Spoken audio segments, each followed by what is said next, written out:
Hi guys, welcome back to my channel, Monkey Wrench. I'm Kelly, the monkey with the dog. Haha, Peanut, what's up, buddy? Come say hi. Today we're going to be stripping the motor off of this Bilt Bronco.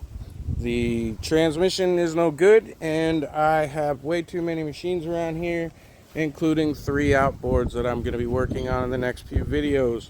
So I need to get rid of some of this stuff. Now,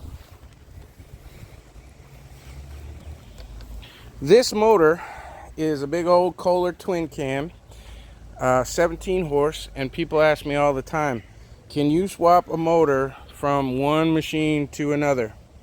And the answer is yes, you absolutely can. The thing that you have to notice is the length of the shaft and the circumference of the shaft. In this case, it's a 3-inch shaft, 1-inch diameter. And as long as those shafts match up, then all your pulleys and your PTO clutch and all that stuff will match up. Now this one is coming off because if you've seen the last video on this particular machine, it runs great. There's nothing wrong with it.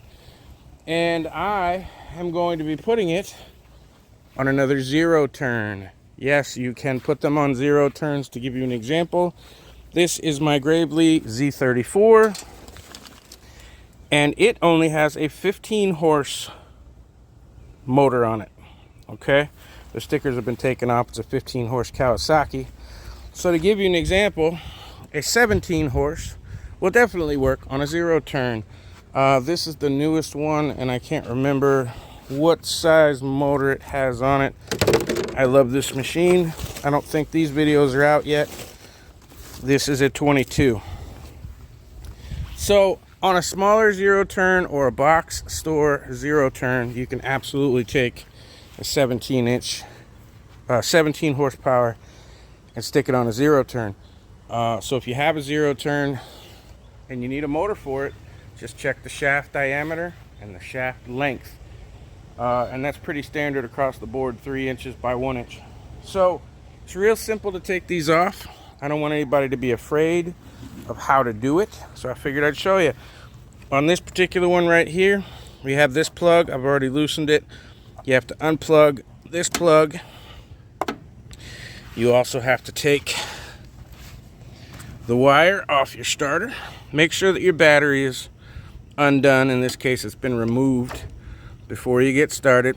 Always put your nuts back, your screws back whenever possible so you don't lose them.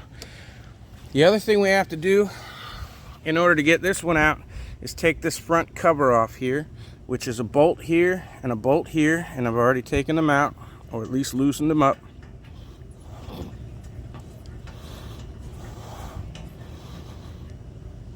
These are self-threading, you know, they go into a threaded.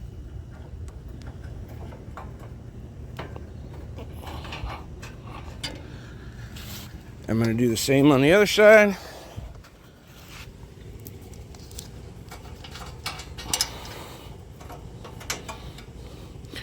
And this front piece comes off. This is your muffler cover. And now you can get that off. And that way your muffler is free. Now get yourself a chair like that. And that way you have something to lean this thing on. These are not heavy. Well, they might be heavy for some people, but they're not heavy, they're just awkward. You just tilt this up on its side. The chair gives you something to lean on. Make sure when you do, you go carburetor side up. That way you don't leak any oil. And now it's up where you can get to it. Now, I'm going to take off this belt guard right here. Now one side of it, you can just move it. You can push it in and pull it out of its little hole. It's not bolted on. And in this case, we only have a bolt on one side. So we're going to take off the belt guard. Easy peasy. These bolts I will keep in my bucket of bolts, as well as if you work on these machines, keep your belt guards as well. The belt on this is in good shape, so I plan on keeping it in case I need a belt on something else I'm building later. This is a 5/8. To take this pulley off.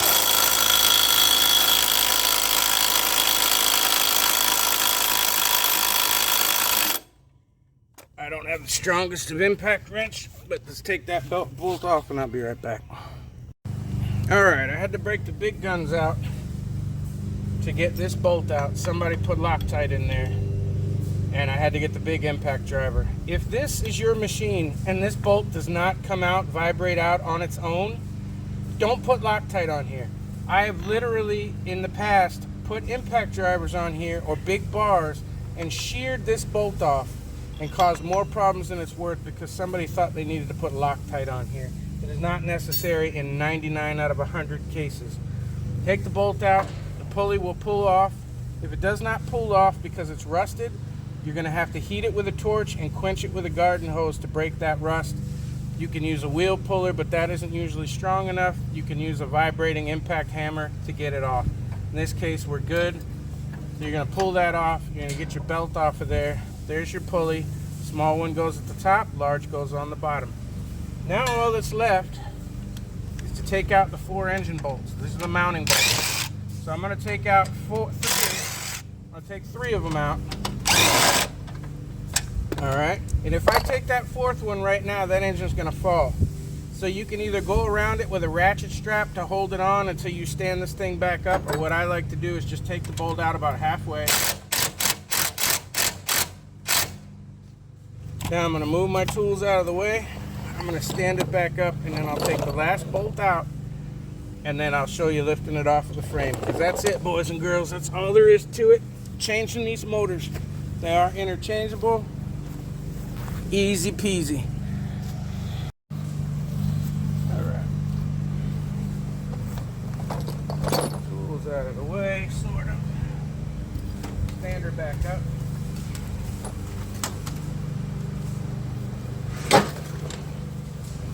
Make sure you're still in frame.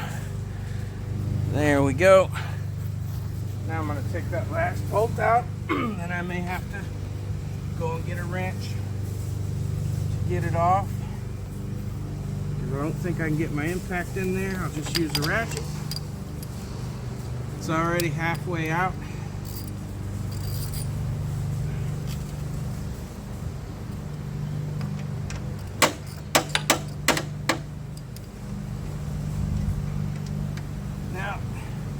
Don't forget to unhook the wire on your fuel solenoid. That's all 4 bolts out. And I believe, there she is. She is just off and ready to go on another machine. Just that easy. So,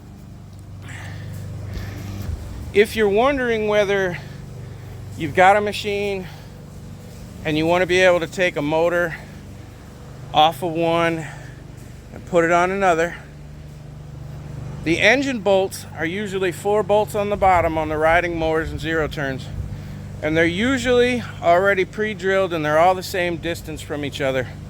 So I'll be able to take that motor, the bolt holes will line up, I can put it on another rider, I can put it on a 0 turn. I hear in the comments, you can't put a single cylinder 17 horsepower on a 0 turn and expect it to work. Yes, you absolutely can. Obviously it'll be 4 or 5 horsepower less, but you have to understand something. On this particular machine, out of 17 horses, it uses 2 horsepower to drive. The rest of it all goes to the blades. On a 0 turn, it's about 5 horsepower to drive. You need the rest to run the pumps, and the blades get driven when the electromagnetic PTO gets put in. They work very well. I have taken 17, 16, even 15 horsepower single cylinders and stuck them on 0 turns. Now, can you go out and start a business? No, you can't go cutting 30, 40 hours a week with a 17 horsepower strapped to a box store 0 turn. You can't do it with a box store 0 turn anyway. It'll last you about a month or 2. But for running around your house for the next 5 years, I paid 20 bucks for that riding mower. I fixed it with a carburetor for another 20 bucks. And that motor will absolutely go on a 0 turn that I will use to cut my own grass or do whatever I want. Easy peasy. They come off just that simple. A couple of wires, fuel line, a couple of bolts. That's about it. So I hope this video helped. Maybe you already knew how to do this, but maybe you were afraid to do it. Maybe you were afraid because you haven't seen it from start to finish, that you didn't think you could do it. Well, I guarantee you, if a monkey with a wrench can do it, anybody can do it. So go for it. Have fun. Rebuild something. I do it in the backyard with some hand tools half the time. You can do it too. Thanks for stopping by. Thank you for over 3,600 subscribers. We're going to be at 4,000 subscribers here in another week or so. Hit the like button. It's somewhere between my chin and my balls. Subscribe if you haven't, and we'll see you on the next one.